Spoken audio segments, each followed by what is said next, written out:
Yeah, this thing needs a motor. Check that out. Dude, brothers. Wow. Oof, nice. This is stressing me out. Just 2 days ago, I was able to acquire my newest project car, a 1991 Honda NSX. Wow. This thing is sick. So what is this thing? I see a turbo. It could be a lost motion, but might be something easy. I know. Is that the factory, is that the 3 liter? 3 liter. Yeah. This was a very expensive build a million years ago. You got some money on you? Yeah. It's a lot of bills. Oh, this thing's cool.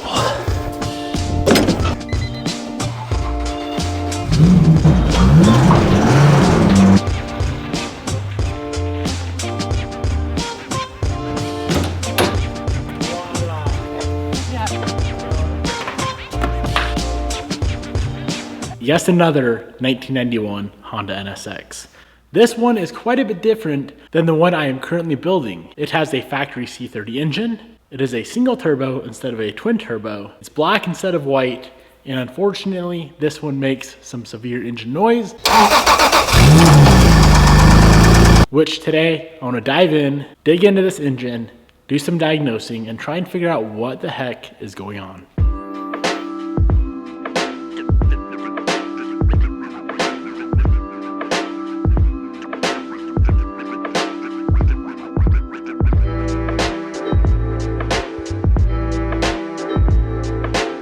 It's funny, I drove 14 hours one way to buy this car. I have yet to even sit in it. Oh man. They did some funny mods. All this red stuff, I don't know if I'm the biggest fan of. Maybe if it had a decent set of seats, but these NSXR covers on the OEM NA1 seats are a bit goofy, and the gray headliner has got to go.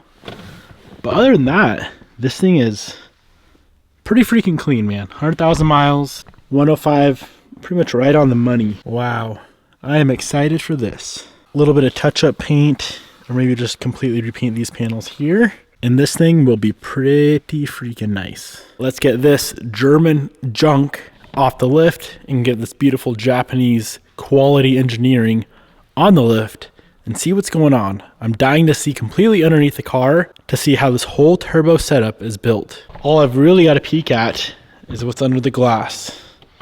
We got an intercooler, of course a BOV right here. There's a lot going on. I need to figure out the whole system.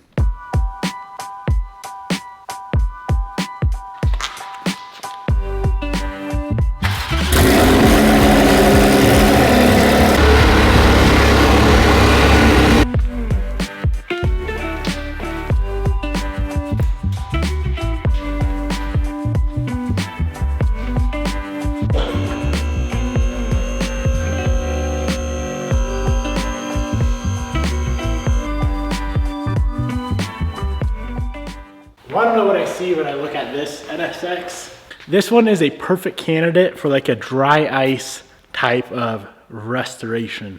It's so clean, so like perfect, that stripping it down to where the white one is pointless. It's kind of like my Supra. It's way too nice to warrant a full restoration. It needs a dry ice blasting, and that's it. Very, very similar setup to how I'm doing the air-to-water cooler system on the twin turbo car. If you peek right back there, you guys probably can't see it, but there's a radiator or heat exchanger.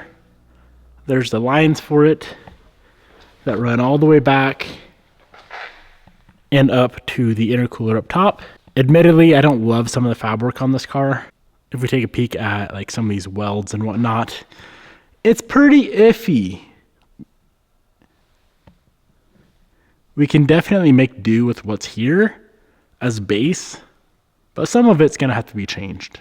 I do kind of dig how they did the dual exhaust setup. So this side is strictly for the gate, and of course this side is for the engine. We have a muffler here, pops out of the turbo, and bam, to that side. Looking underneath, you can tell what's going on, but from the back of the car, it just looks like it's a straight up dual tip system, not knowing that one side is strictly for the gate. Just ran across another problem that really, really sucks. Check that out. Broken mount on the transmission right there. Thankfully, that one's still intact. That one is busted as well. I'm guessing it was left loose and snapped those two off. We can get it fixed, but not today. The more I look at this turbo kit, the more I hate it. I mainly hate this T right here. So that's for the front 3. That's for the rear 3 cylinders. It just tees in right there, and then another T right there to go into the turbo. There's a lot of stuff with this turbo kit that needs to be rethunk, but nonetheless, let's go ahead and diagnose. The first thing I'm going to do is go ahead, pull the oil filter, cut it open. If it's full of metal, well, this motor needs to come out and be fully rebuilt. There is a common problem with the C30 engine, and that problem is the LMA assembly or the LMA system. The LMA stands for lost motion assembly. It's somewhat of a common problem for these guys to get stuck. I'm really hoping that is the issue with this engine. It's either that or it's a rod knock. We should know here in a few seconds.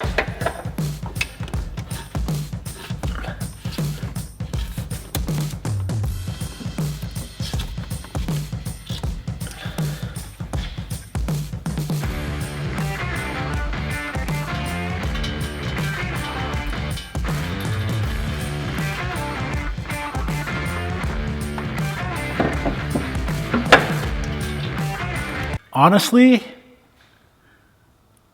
let's cut it open. It's iffy. I feel like I'm seeing aluminum shavings, not copper. But I could be wrong.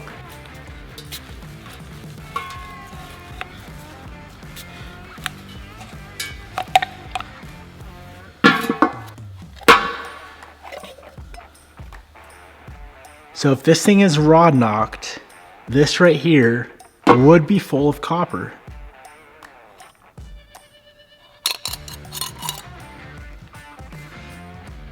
Yeah. This thing needs a motor. You guys see that? She needs some bearings. So this thing, of course, needs a new motor. We have 3 options the way I see it. Technically 4. One of the options I don't care to do again, and that would be case swapping it. I'm not going to case swap this car. I don't really want to swap it in general. I would prefer to keep the C series in this car. If I were to swap it, this would go to a J series. Again, that's like back of the line on the options. There are really 2 options left. Option 1, take my factory C30 out of my white NSX, which I still have. For some reason, still have it sitting underneath the shelf. I was gonna sell it, but I haven't yet. Slap that in the car, redesign the turbo kit, and keep a factory motor in the car. Or option 2, pull out this C30, go through the whole entire thing, spend a bunch of money because C30 parts are just ridiculously expensive. Like if this engine needs a new crankshaft, which it probably does, do I dare look? You can get a used crankshaft, thankfully. Used from Japan, the crankshaft is $1,639. It looks like if you were to go new, they're about $5,000. I'm sure at least one of the rods is smoked. If you didn't know, these C30s and C32s come factory with titanium rods, so those aren't going to be cheap. But then again, do I want to put a factory engine, a stock engine, an OEM engine in the car and blow that up in not that much time? Because I do want to keep this thing boosted. Of course, turbo is life, so I got some serious thinking and planning to do. A J swap would be cool. It'd be pretty easy to do, but I feel like if I'm going to keep this thing a V6, which I want to do this time around, I should probably keep the C series in the car. With that being said, let's start getting this thing ready to pull the engine. I'm going to go ahead and just go through the car and clean the entire thing up. While it's on the lift, I want to go through and degrease and pressure wash all of this. It is a mess. Don't really care about that filter, so we can replace that later on. Eventually, I want to dry ice blast everything, but for now, let's just get it clean and easier to work on.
believe I spotted another issue.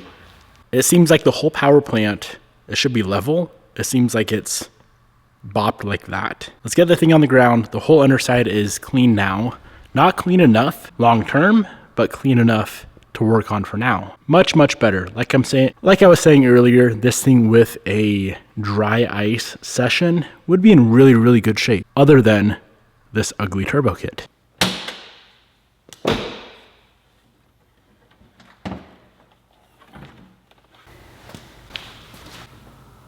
Dude. Brothers. I understand like subtle little mistakes when building cars. I've built a lot of cars. I've made a lot of little mistakes.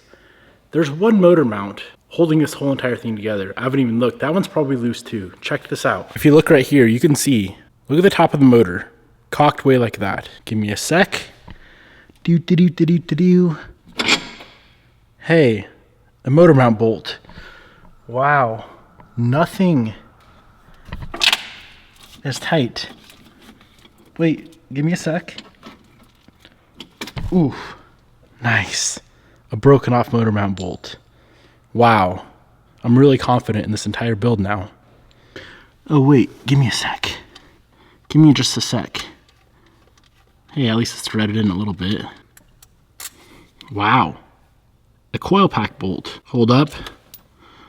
Another coil pack bolt. Easy access coil packs. Don't even need a socket or a wrench to get the coils off. You just unthread them by hand. This is stressing me out. Okay, enough of that. I'm not gonna worry about cleaning anything up here until the engine is actually out of the car. It's clean enough. What I do wanna do is clean the exterior of the car. Maybe give it a quick polish. If I'm not mistaken, this paint is most likely single stage. A lot of these old 90s cars, for example, the Supra, single stage paint. There is some areas that I think it is worn through, which I don't mind on something like this. All of the paint on this entire car, from what I can tell, is factory. And it definitely shows, which I think is kind of cool.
For being in 1991, this thing's actually in really, really good shape. There is some signs of age, of course. We got a little bit on this quarter panel right here.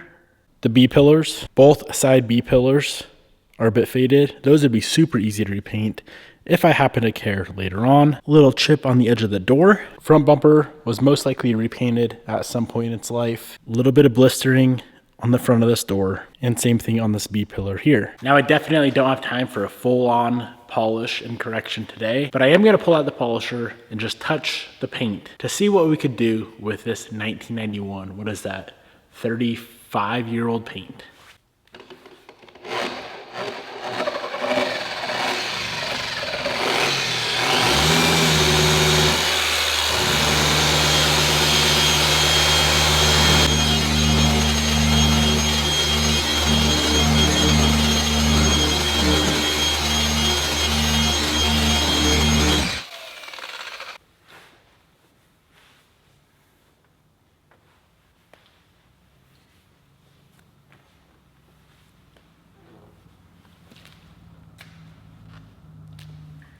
Oh yeah, man. One of these days we're gonna go through, get this thing all shined up. You can clearly see the difference before and after.